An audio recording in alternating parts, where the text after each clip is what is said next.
कांग्रेस कायद राहुल गांधी ने कहा है कि 90% अक़लियतों, ओबीसी, आदिवासियों और दलितों की मरकजी बजट में सिर्फ 7% ही हिस्सेदारी है। उन्होंने आगरा में रोड शो के मौके पर खिताब करते हुए कहा कि 62 ओहदेदार उत्तर प्रदेश के बजट को कंट्रोल करते हैं। इन 62 ओहदेदारों में ओबीसी के 4% हैं।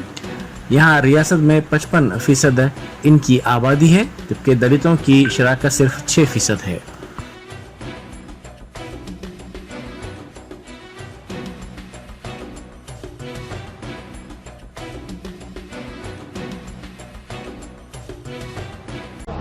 सब माइनॉरिटी को मिला दो,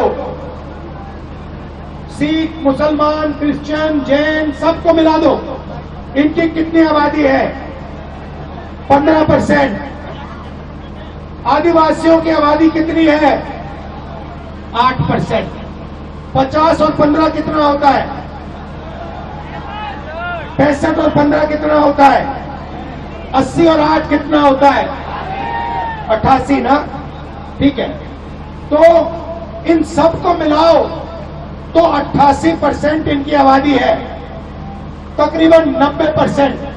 ठीक है, अब मैं आपसे पूछना चाहता हूं, हिंदुस्तान के सबसे 200 बड़ी कंपनियों की मालिकों की लिस्ट निकालो। ठीक है, उनमें से 90% के कितने मालिक बताओ? कितने? एक भी नहीं। छोड़ो, शायद आप लोग 90% लोग कहते हैं भैया हम हिंदुस्तान की सबसे बड़ी कंपनियों के मालिक नहीं बनना चाहते। तो फिर मैं आपसे पूछूंगा, ठीक है, मालिक नहीं बनना चाहते, मालिक बनने का दम नहीं है, तो फिर मैनेजमेंट में आपके लोग कितने हैं? 0। तो प्राइवेट कंपनियों, सबसे बड़ी प्राइवेट कंपनियों में आपका एक आदमी मालिक नहीं, आपके सीनियर मैनेजमेंट में एक बंदा नहीं। ठीक है, अब आप कहो, पता नहीं, शायद कहो कि भैया 90% को प्राइवेट कंपनी में नहीं, कुछ नहीं चाहिए। ठीक है, फिर मैं आपसे पूछता हूं, ये मीडिया वाले जो घूम रहे हैं, मीडिया वाली कंपनी जो है, सबसे बड़ी कंपनियां हैं, इनमें से 90% के मालिक कितने? कितने? 0। ठीक है, बड़े बड़े रिपोर्टर के नाम देखो, ये सब के नाम लिस्ट निकालो, इसमें से 90% के कितने? कितने? 0। ठीक है, आप कहोगे भैया हमें हिंदुस्तान की सबसे बड़ी कंपनियों में भागीदारी नहीं चाहिए, हमें मीडिया में भी भागीदारी नहीं चाहिए। मैं कहता हूं गलत है, मगर शायद आप लोगों के दिल में यही है। तो फिर मैं आपसे पूछूंगा भैया प्राइवेट अस्पतालों की लिस्ट निकालो, डॉक्टरों की लिस्ट निकालो, इसमें आपके कितने लोग? कितने लोग? 0। टीआरएस के कारगुजार सदर व साबिक रियासती वजीर केटी रामाराव ने सिकंदराबाद कंटोनमेंट की रुकन असम्बली लसिया नंदिता के अरकान खानदान से मुलाकात की। 2 दिन पहले लसिया नंदिता सड़क हादसे में हलाक हो गई थी। तारक रामाराव ने उनके खानदान को पुरसा दिया और बेहतर से बेहतर मदद की यकीन दहानी भी करवाई। इस हादसे के वक्त तारक रामाराव बैरून मुल्क में थे। हैदराबाद आमद के फौरी बाद वो लसिया नंदिता के मकान पहुंचे। उनके साथ बीआरएस के एमएलसी मोहम्मद महमूद अली, एमएलए मल्ला रेड्डी और दीगर सीनियर कायदीन मौजूद थे। इस मौके पर मीडिया से बात करते हुए तारक रामाराव ने कहा कि सड़क हादसे में नौजवान रुकन असम्बली की मौत एक सदमे से कम नहीं है। उन्होंने कहा कि गुज़िश्ता 10-15 दिनों के दौरान सिलसिलेवार हादसात का लसिया नंदिता ने सामना किया था।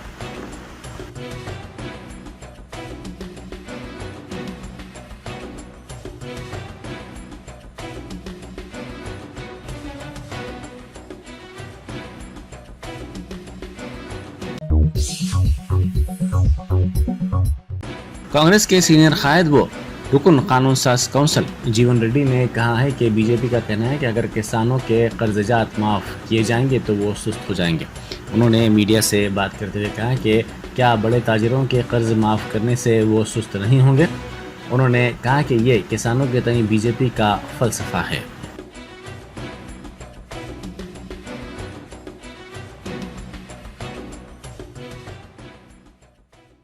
రైతాంగాన్ని రుణ విముక్తులు చేయాలని చెప్పని యావత్ భారతదేశ రైతాంగం ఏదైతుందో ఉద్యమిస్తుంటే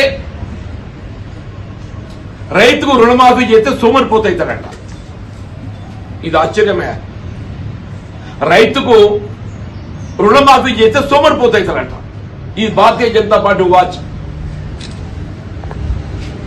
మరి నేనేమంటారు, అంబానీ అదానీ లాంటి వ్యాపారవేత్తలకు ఏదైతున్నదో మీరు NP account, non productive account అని చెప్పని ఏదైతుందో మరి లక్షల కోట్లు వాళ్ళకు రాయితీ కల్పిస్తే అప్పుల వస్తువులు నిలిపివేస్తే వాడు సోమరిపోతు కాడే. మరి బడా వ్యాపారవేత్తలు అంబానీ అదానీ లాంటి వారికి ఏదైతుందో రుణ వస్తువులు నిలిపివేస్తే వాడు సోమరిపోతు కాడు. రైతు రుణమాఫీ చేస్తే సోమరిపోతు అవుతాడు. కానీ దీన్ని బట్టి భారతీయ జనతా పార్టీ ఆలోచన విధానం అనేది తెల్లమైతుందని చెప్పంటున్నాయి. మీరు చౌదరి చరణ్ సింగ్ భారతరత్న ప్రకటించిన సంతోషం.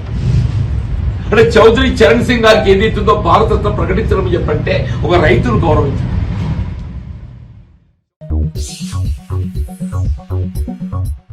एलडीसी लीडर वारिस पठान ने कहा है कि बीजेपी हुकूमत मुस्लिम मुखालिफ है।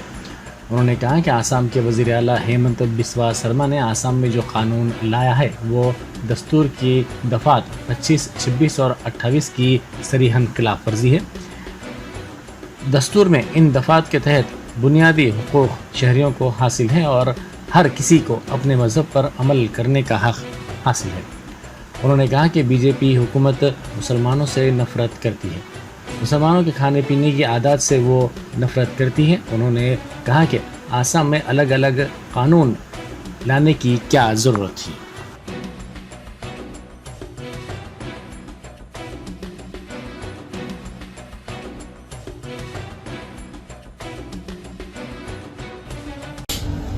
ये बीजेपी सरकार एंटी मुस्लिम सरकार है। हेमंत बिस्वा शर्मा जी ने आसाम में जो लाया है ये कानून, ये तो संविधान का उल्लंघन है, वायलेशन ऑफ आर्टिकल 25, 26, 27, 28 है, जो फंडामेंटल राइट है, जो गारंटी करता है इंसान को राइट टू प्रैक्टिस रिलीजन। तो किस तरह से ला रहे हैं? हम इसलिए कह रहे हैं कि बीजेपी की सरकार जो है उनको मुसलमानों से नफरत है, टोटल मुसलमान विरुद्ध सरकार है। इनको हमारे खाने पीने से नफरत है, पहले ट्रिपल तलाक का लेकर आ गए, अब ये मैरिजेस का लेकर आ गए। इनको किसी भी तरह से हमारी शरीयत के अंदर मदाखिलत करना है। क्यों, क्या जरूरत है? अब आसाम के अंदर अब अलग कानून चलाएंगे, दूसरी जगह पे अलग कानून चलाएंगे। ये सिर्फ और सिर्फ चुनाव के पहले पोलराइज करने की कोशिश की जा रही है और ये एक सोची समझी साजिश है यूसीसी लाने के लिए। मगर मुझे नहीं लगता कि चलेगा। सेंट्रल गवर्नमेंट क्यों नहीं बनाती? बस यहीं पर अलग अलग स्टेट में अलग अलग कानून बनाएंगे। चारमीनार से किला गोलकुंडा तक हिस्टोरिकल रन का एहतमाम किया गया। रियासती टूरिज्म डेवलपमेंट कॉरपोरेशन के साबिक सदर नशीन श्रीनिवास गुप्ता ने KNR साइकिलिंग इवेंट्स के ज़रिए तमाम इस दौड़ का आगाज़ किया। 10 किलोमीटर की दौड़ में 40 रनर्स, पुलिस अहदेदारों के साथ साथ पुरजोश नौजवानों ने हिस्सा लिया।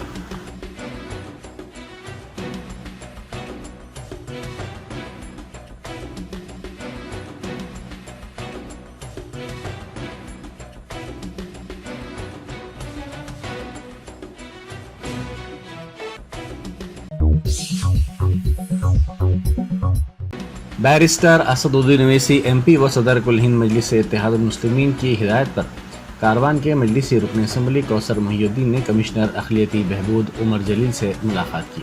इस मुलाकात के दौरान उन्होंने लंगर हाउस की कुतुब शाही मस्जिद की तज़ीन नौ के सिलसिले में टेंडर्स की तलबी की निशानदेही करते हुए कहा कि एजेंसी को काम अलॉट किए गए हैं। ये 1.25 करोड़ रुपए का प्रोजेक्ट है। इस सिलसिले में बजट जारी किया गया है। साथ ही इमामपुरा कब्रस्तान के कंपाउंड वाल की तामीर का मसला भी ज़ेर बहस आया। इस सिलसिले में मुश्तरका सर्वे ज़ेर इल्तवा था। सर्वे की रिपोर्ट्स की बुनियाद पर एजेंसी को काम अलॉट किया गया और टेंडर्स भी तलब किए गए ताकि इमामपुरा कब्रस्तान के कंपाउंड वाल की तामीर की जा सके। अलावा अज़ीम मस्जिद के लिए 45 लाख रुपए की मंजूरी और दरगाह हकीम शाह बाबा रहमतुल्लाह अलैह की तज़ीन नौ के कामों के सिलसिले में भी बातचीत की गई।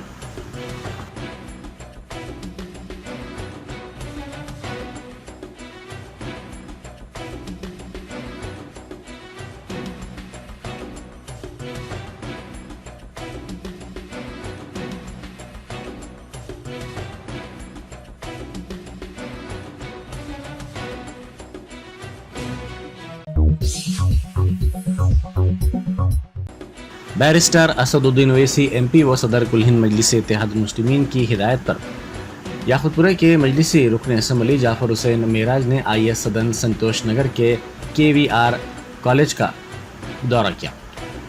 इस कॉलेज में मुस्लिम लड़कियों को नमाज की अदायगी की इजाज़त नहीं दी गई थी। इस मुलाकात के दौरान इंतज़ामिया से तफसीली तौर पर इस मसले पर तबादला ख्याल किया गया।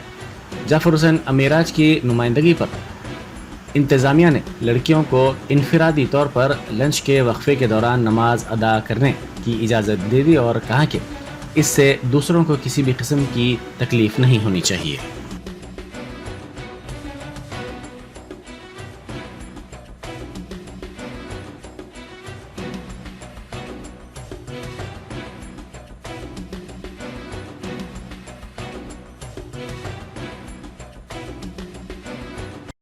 आज संतोष नगर IS सदन के पास में जो KVR कॉलेज था, वहाँ पर एक 2-3 दिन से एक इशू चल रहा था कि जोहर की नमाज के लिए बच्चियाँ यहाँ पे पढ़ते हैं उनको परमिशन नहीं दे रहे हैं। इसमें हमारी पार्टी प्रेसिडेंट नकीब मिल्लत बैरिस्टर असदुद्दीन ओवैसी साहब को यहाँ से कुछ लड़कियों ने फ़ोन किया था। उन्हें इमीडिएट पुलिस को इत्तला दी थी, DCP साहब को और ACP साहब को जाके मैनेजमेंट से बात करने के लिए। उसके बावजूद भी वो मैटर रिजॉल्व नहीं हुआ था, जिसके लिए ये कंटिन्यू चल रहा था। काफ़ी बच्चियां यहाँ पर उन लोग, जिसके लिए आज मैं खुद आया, आके मैनेजमेंट से बात किया हूँ।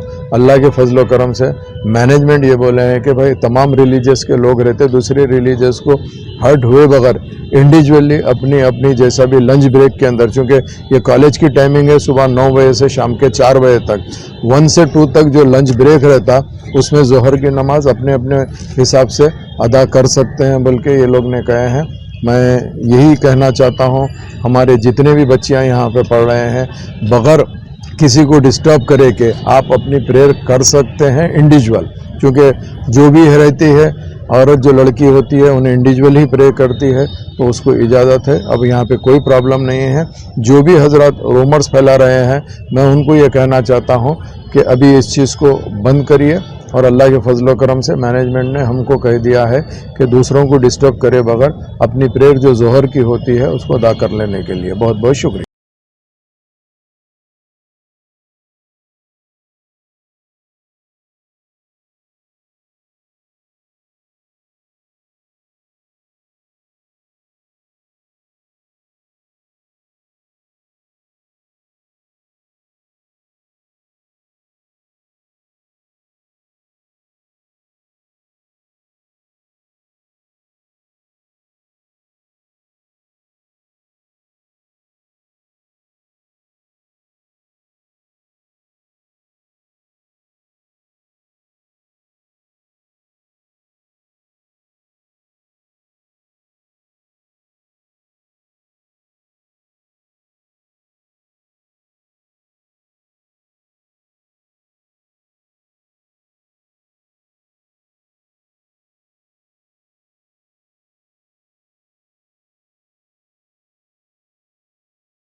इमलीबन बस स्टेशन में पुलिस की जानिब से बड़े पैमाने पर तलाशी ली गई। इस तलाशी के दौरान कुत्तों का भी इस्तेमाल किया गया। पुलिस की भारी तादाद ने कल शब शहर के इस अहम स्टेशन पहुंचकर मुसाफिरीन के सामान की तलाशी ली और कई मुसाफिरीन से उनके शनाख्ती कार्ड भी दिखाने की ख्वाहिश की। वाज़ेह है कि हालिया दिनों के दौरान पुराने शहर के बशमूल नए शहर के मुख्तलिफ मकामात में रातों को पुलिस की तलाशी मुहिम में शिद्दत पैदा कर दी गई है। पुराने शहर के कई इलाकों में रातों पर सड़कों पर गैर ज़रूरी घूमने वाले नौजवानों को पकड़कर उनके वालिदैन की मौजूदगी में उनकी काउंसलिंग की जा रही है।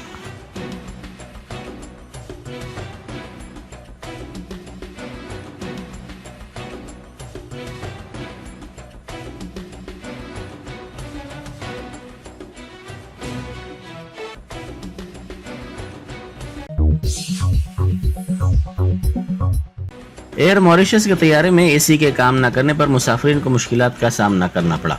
मुंबई से मॉरिशस जाने वाले इस तैयारे के इंजन में तकनीकी खराबी के सबब AC ने काम करना बंद कर दिया, जिससे बाद मुसाफिरीन को सांस लेने में दुश्वारी हुई। तैयारे में एक ज़ईफ शख्स के बशमुल बाज़ अफराद भी इस से मुतासिर हुए।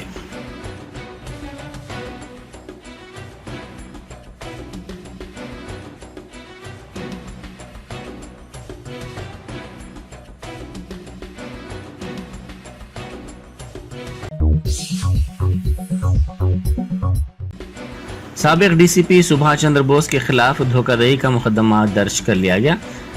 उनके साथ साथ उनकी अहलिया और फर्जंद के खिलाफ भी मुकदमा दर्ज किया गया। बल्दिया से हासिल करदा इजाज़त की खिलाफ वर्जी करते हुए मकान की तामीर पर खम्मम लॉ एंड ऑर्डर के साबिक डीसीपी सुभाष चंद्र के खिलाफ हवेली पुलिस स्टेशन में मुकदमा दर्ज किया गया। कमिश्नर बल्दिया सुरभि की शिकायत पर यह धोखाधड़ी का मुकदमा दर्ज किया गया।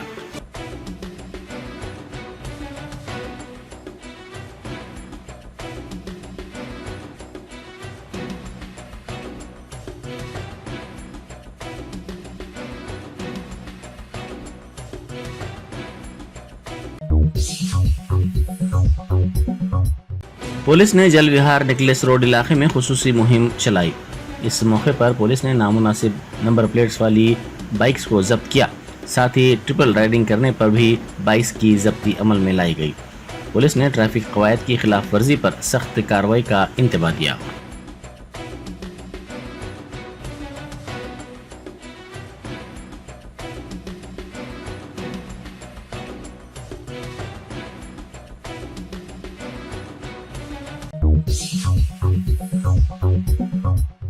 मेडचल मलकाजगिरी जिले में एक शख्स इमारत से गिरकर हलाक हो गया। कुतबुल्लापुर हल्के में दिंडीगुल पुलिस स्टेशन के हुदूद में ये वाकया पेश आया। बहादुरपुली ग्रीन हिल्स कॉलोनी में नई इमारत से गिरकर ओडिशा का रहने वाला रमेश नामी शख्स हलाक हो गया। वो इमारत की चौथी मंजिल पर काम कर रहा था।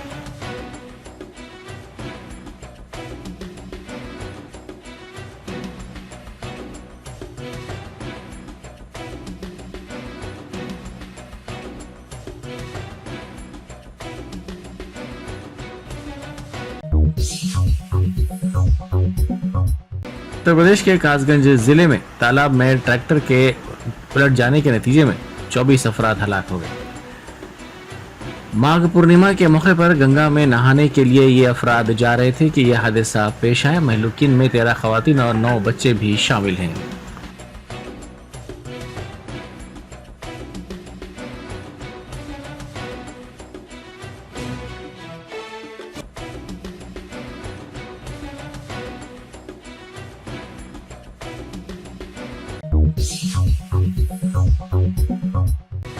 तीसरा में छोटे बच्चों को बेचने वाली टोली को गिरफ्तार कर लिया गया।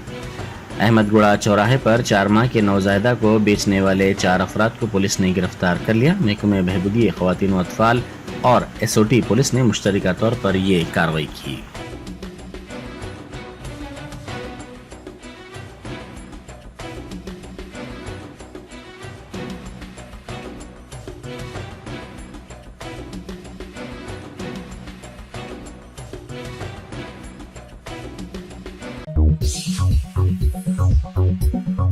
Germanton super speciality hospital, doctor Mir Jawad Zar Khan, senior experienced orthopaedic surgeon, bone fracture, joint replacement, hip replacement और स्पाइन सर्जरी कामयाबी से अंजाम दे रहे हैं। इसके अलावा neuro surgery, cardiology, gynaecology, dental, general medicine, dialysis और फिजियोथेरेपी जैसे शोबाजात में इंतहाई कामयाबी के साथ वाजबी फीस में इलाज किया जा रहा है। शेयरिंग और प्राइवेट रूम्स। अस्पताल में 24 घंटे MRI, CT scan, 2D digital x-ray, ultrasound, operation theatre, ICU और लैब की सहूलत दस्तयाब है। आपकी उम्मीदों के ऐन मुताबिक Germanten super speciality hospital, pillar number 150, Attapur, Hyderabad.